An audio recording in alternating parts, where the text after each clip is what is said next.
Pendant des années, les médias grand public ont cité certains experts pour mettre en garde contre la désinformation russe et les bots sur Twitter, mais ce n'était qu'une arnaque. Et Twitter le savait.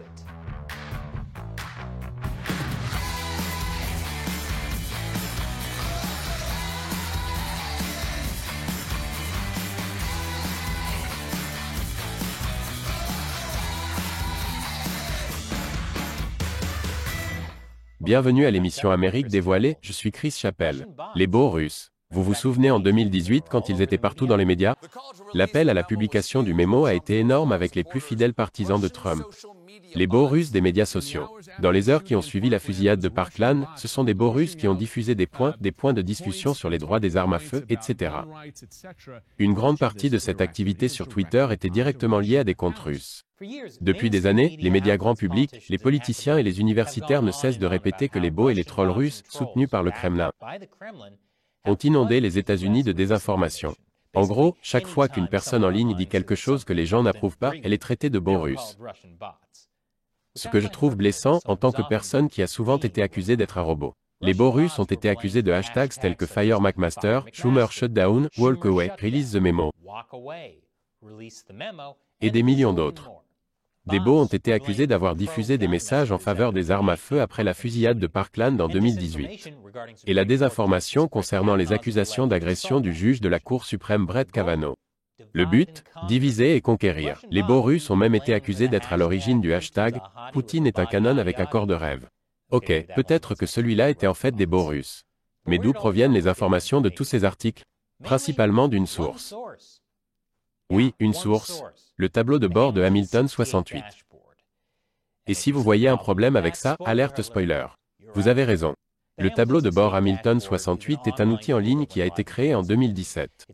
Il est le fruit du travail de Clint Watt, ancien agent spécial du FBI et actuel collaborateur de MSNBC. Le nom Hamilton 68 vient du 68e document du Fédéraliste écrit par Alexander Hamilton, qui mettait en garde contre l'influence étrangère, probablement dans une chanson hip-hop accrocheuse avec un schéma de rimes superposé. Hamilton 68 a été créé par le groupe de réflexion bipartisan Alliance for Securing Democracy, ou ASD. Il a été fondé par d'anciens membres du Conseil national de sécurité de Bush et d'Obama avec l'aide du German Marshall Fund. De nombreux grands noms contribuent à conseiller l'Alliance pour la sécurité de la démocratie, notamment d'anciens responsables ou responsables adjoints du département de la sécurité intérieure, de la CIA et de la NSA.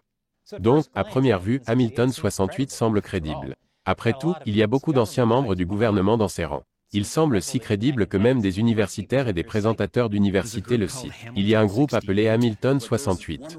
Il y a ce merveilleux site web appelé Hamilton 68. Regardez Hamilton 68. Je vous encourage à regarder cette page web. Nous travaillons avec des partenaires comme le Stanford Internet Observatory, le Clemson Social Media Listening Center et le projet Hamilton 68 pour vraiment comprendre l'influence étrangère en ligne. Je pense que c'est un site web vraiment intéressant et je pense que les étudiants vont vraiment l'apprécier. Et, je ne suis pas sûr que les étudiants apprécieront ce site. C'est un peu banal. Vous souhaitez que les enfants soient dans le coup, peut-être ajouter quelques explosions, quelques twerks, et Pete Davidson. Les enfants aiment ce genre de choses. Hamilton 68 était la première source d'articles sur les bots et trolls russes de 2017 à 2019. C'était également une source de premier plan pour les vérificateurs de faits PolitiFact et Snop. Mais comment cela a-t-il fonctionné? Selon l'Alliance for Securing Democracy, le tableau de bord surveille les activités de 600 comptes Twitter liés aux efforts d'influence russe en ligne. Le tableau de bord a examiné les hashtags, les sujets et les liens postés par les comptes pour déterminer comment ils amplifiaient les messages russes. Et les pièges de la soif. Hamilton 68 s'est présenté comme un outil destiné à aider les journalistes dans leurs reportages. Laura Rosenberger, cofondatrice de l'Alliance for Securing Democracy, a déclaré « Les journalistes regardent le tableau de bord, voient quelles histoires sont tendances et réfléchissent à la raison pour laquelle ils pourraient promouvoir cette histoire particulière. Ça semble être un outil formidable, sauf qu'il s'avère que Hamilton 68 n'était qu'une gigantesque arnaque. Tout comme les billets pour la comédie musicale Hamilton qui partent à $500 alors que ce n'est même pas la distribution originale. Je vous expliquerai l'arnaque après la pause. Bon retour. L'Alliance for Securing Democracy, ou ASD, propose un outil appelé le tableau de bord Hamilton 68. Son intention déclarée est de contrer la désinformation russe en indiquant aux Américains quels messages les réseaux de désinformation russes poussent. Entre 2017 et 2018, il a réalisé cet objectif en suivant 600 comptes Twitter qui, selon l'ASD, étaient liés aux efforts d'influence russe en ligne. Mais les choses étaient suspectes dès le début. Le groupe de réflexion a été très discret sur les plus de 600 comptes Twitter qu'il suivait. D'une part, la méthodologie utilisée pour choisir les comptes était vague. La DSA a déclaré que la liste de surveillance est basée sur une analyse menée sur une période d'environ 3 ans. Et le développeur de l'application a déclaré qu'ils ont été identifiés avec un taux de confiance de 98%. Mais comment cette analyse a-t-elle fonctionné exactement? La description n'était pas très précise.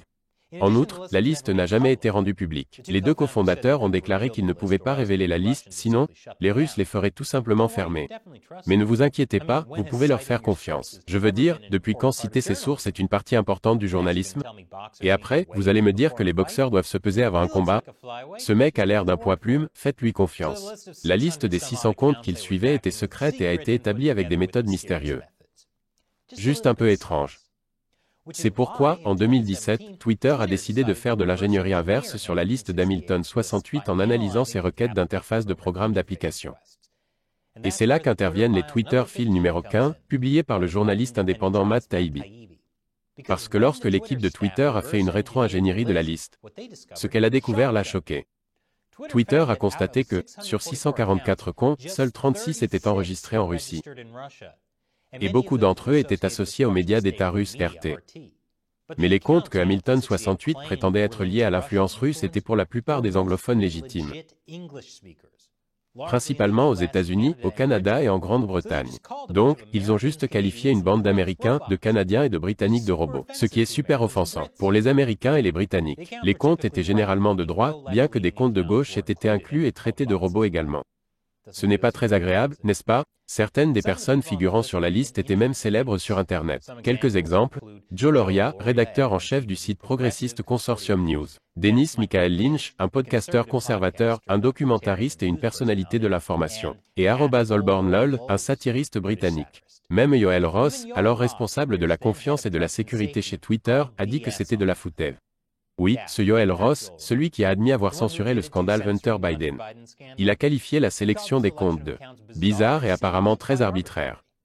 Et a déclaré que, pratiquement n'importe quelle conclusion tirée de ce tableau de bord va prendre des conversations dans les cercles conservateurs sur Twitter et les accuser d'être russes. Ross a même parlé de lancer un ultimatum pour que la liste soit publiée. D'autres employés ont également voulu interpeller Hamilton 68 et dire que le cité était se tromper, être irresponsable et partial. Surtout après que les Russes aient été accusés du hashtag de la fusillade de Parkland. Alors pourquoi n'avons-nous pas entendu parler de la liste jusqu'à maintenant? C'est simple, Twitter n'a pas eu le courage. De plus, la transparence n'était pas vraiment leur truc. Twitter était connu pour être transparent autant que les Baconators sont connus pour être sains pour le cœur. L'ASD avait trop d'influence et trop de relations à Washington, DC pour que Twitter rende l'affaire publique. C'est pourquoi Emily Horn, qui deviendra plus tard porte-parole du Conseil national de sécurité, a déclaré « Nous devons faire attention à la manière dont nous repoussons publiquement la ASD. » Mais ne vous inquiétez pas, selon le futur conseiller du département des transports Carlos Monrey, il s'agit de jouer le jeu à long terme ici. Ouais, en effet, qu'est-ce qui pourrait bien changer chez Twitter dans quelques années pendant qu'il joue le jeu à long terme? Oh, c'est vrai, félicitations, vous vous êtes fait avoir. En réponse au rapport de Matt Taibbi, ASD a partagé une fiche d'information expliquant la méthodologie de Hamilton 68 et réfutant certaines des affirmations de Taibbi. Dans cette fiche, ASD affirme que les médias ont omis d'inclure le contexte approprié lorsqu'ils ont utilisé les données du tableau de bord de Hamilton 68. La fiche d'information insiste sur le fait que Hamilton 68 est très nuancé. ASD sait que tous les comptes ne sont pas des bots en Russie et que toutes les personnes figurant sur la liste ne sont pas pro-russes. Donc, l'ASD veut que les gens incluent le contexte et se félicitent d'être nuancés. Oh, donc, ils sont en fait une version pire de ce que je fais. Ne vous écartez pas de votre voix, les bleus. ASD dit maintenant qu'elle chérit la liberté de croire des choses qui pourraient être similaires à ce que les médias d'État russes présentent. Mais ce n'était pas l'impression qu'ils donnaient au début. L'impression que les gens avaient été qu'ils surveillaient des bots sous les ordres directs du Kremlin. C'est comme si on vous vendait un bretzel sans gluten et qu'après l'avoir mangé, on vous disait « Nous sommes fiers de l'avoir fabriqué avec de la farine de blé à 100%. » Dans une version précédente du site web datant du 2 août 2017, ASD a déclaré que les plus de 600 comptes du tableau de bord Hamilton 68 ont été sélectionnés pour leur relation avec les campagnes d'influence et de désinformation parrainées par la Russie. et non en raison d'un contenu politique national. L'idée étant que les comptes ont été choisis en raison de leur lien connu avec les campagnes de désinformation de l'État russe. Soit ils collaboraient avec les médias d'État russes, soit ils s'identifiaient comme pro-russes, soit ils étaient des bots. Tels étaient les critères. Seulement, la plupart des comptes qu'ils ont choisi de suivre ne correspondaient à aucun de ces critères. Et même les critères eux-mêmes étaient un peu circulaires. Nous mettons les comptes sur la liste parce qu'ils sont liés à la Russie. Comment savez-vous qu'ils sont liés à la Russie? Parce qu'ils sont sur la liste. Ils se sont contentés de parcourir Twitter, de voir des choses qu'ils n'aimaient pas et de supposer qu'il s'agissait de désinformation russe. Mais ce n'est pas de la désinformation russe, c'est juste Twitter. Le slogan de Twitter pourrait aussi bien être « Vous n'êtes pas censé aimer ça ». C'est seulement maintenant que le tableau de bord comporte en rouge un avertissement indiquant qu'il serait incorrect d'étiqueter toute personne figurant sur le tableau de bord comme étant liée à la propagande soutenue par l'État. Et c'est pourquoi Hamilton 2.0 a été lancé en 2019, avec une nouvelle liste qui suit vraisemblablement un tout nouvel ensemble de rien. Il est évident qu'ASD essaie de faire discrètement marche arrière. Ce qui est encore plus ridicule, c'est le fait que l'équipe du tableau de bord Hamilton 68 n'a même pas vérifié les comptes qu'elle prétendait être à la botte du Kremlin,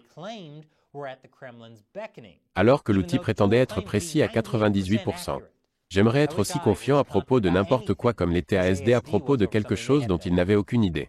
Donc, en gros, tous ceux qui ont cité le tableau de bord de Hamilton 68, surtout les journalistes, se fichaient éperdument de vérifier l'information. Ils ont laissé les préjugés influencer ce qu'ils ont dit au public. Et quand on leur a présenté les faits en privé, les journalistes n'ont pas voulu écouter. Ils préféraient exagérer la menace russe et s'en servir pour faire avancer les agendas politiques. Maintenant, les citoyens ordinaires vont avoir encore plus de raisons de se méfier des journalistes, des dirigeants de Big Tech et des responsables gouvernementaux. Et pourtant, il semble probable que la plupart des journalistes, des universitaires et des politiciens n'admettront pas qu'ils ont fait une grosse erreur. Il est temps que les journalistes recommencent à prendre le reportage au sérieux. Citez vos sources. Avant de croire tout le monde sur parole et que ce boxeur est considéré comme un poids-plume. Alors que pensez-vous de l'arnaque de désinformation russe de Hamilton 68? Laissez vos commentaires ci-dessous. Et si vous aimez cette émission, n'oubliez pas que nous dépendons principalement du soutien direct de téléspectateurs comme vous. Il suffit $1 par épisode sur notre site de financement participatif Patreon. Visitez patreon.com/America Uncovered pour en savoir plus. Cliquez sur le lien ci-dessous. Encore une fois, je suis Chris Chappell, merci d'avoir regardé Amérique dévoilée.